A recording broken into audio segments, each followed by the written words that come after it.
Hey, what's going on, everybody? This is Tyrone back with Tech Life. Great article here from Fierce Network. I'll leave a link to it in the description so you guys can check it out.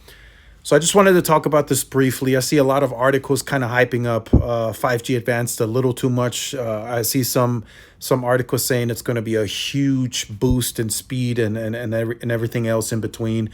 So I kind of wanted to talk about that and temper expectations a bit. So T-Mobile readies 5G Advanced launch at the end of the year, and to be honest, it's already ready now. It's ready to go. They don't have to do much more. If they had to go back to sites, it wouldn't be ready till next year, right? I mean, we got November, December, October's almost done. It's ready now. They just have to flip a switch. They have to make a few tweaks. But one thing I want to talk about here, which is very interesting. So there are going to be several parts and specifications that will qualify as 5G Advanced. The biggest two that T-Mobile will add in for the end of the year is RedCap and then L4S. L4S is interesting, and it stands for low latency, low loss, scalable throughput. It's a video priority technology that creates a better video experience for different applications. So my question is, right, was video that bad to begin with? No, you have boatloads of capacity right now.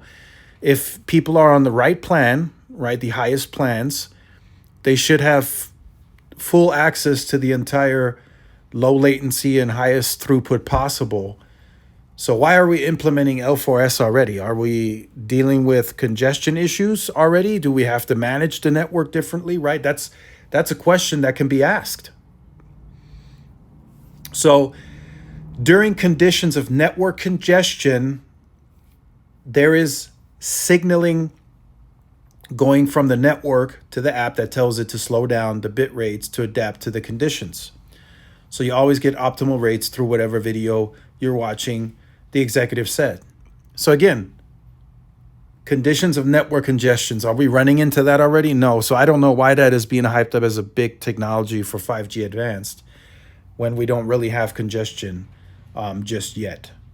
And then another thing too, like to slow down the bit rates and stuff, we already see that now. If you're on YouTube and you're streaming in a higher quality and the network can't handle it, if you hand it off to a site that's slower, it'll either buffer or it'll lower the bit rate.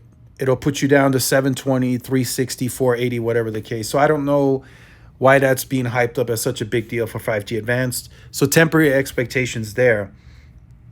So Recon Analytics analyst Schooler said that the L4S technology is a good way to improve video streaming on 5G networks, which usually isn't bad anyway. So I agree with that. It's not bad right now. We're not at the point where I feel this needs to be a hyped up technology. The network is still growing, it's still getting faster. So why are we pushing a technology that manages the connection better? Why don't we wait until we have that slowdown? Right? So it's a pretty interesting in terms of adding the low latency communications. The analyst said this technology will enable better critical communications, improve gaming and video streaming. Maybe. Right, maybe at a time when we have more congestion, when the networks are slower, this could play a bigger role. But I think right now the networks are plenty fast. We're doing FWA, excess capacity, right? I, for one, am more interested in AI RAN. How can we, in real time, offload excess capacity to secondhand workloads quicker? Right, like FWA or whatever use case comes up in the future. I'm more interested in that being, 5G Advanced or whatever, 6G.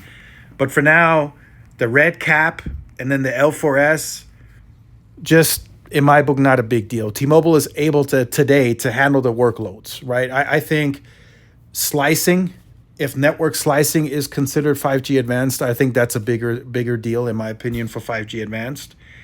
And then, voice over NR, if that's 5G, I think that's a bigger deal in my opinion. But L4S, no. I don't think that's a big technology to really brag about and to say it's a huge boost is coming.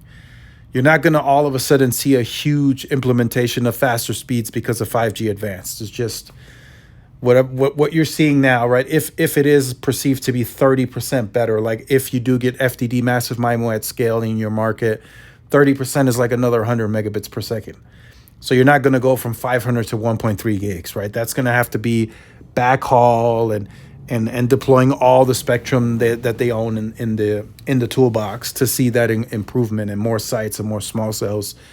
That's going to lead to a huge boost. But L4S is not going to lead to a huge boost in performance.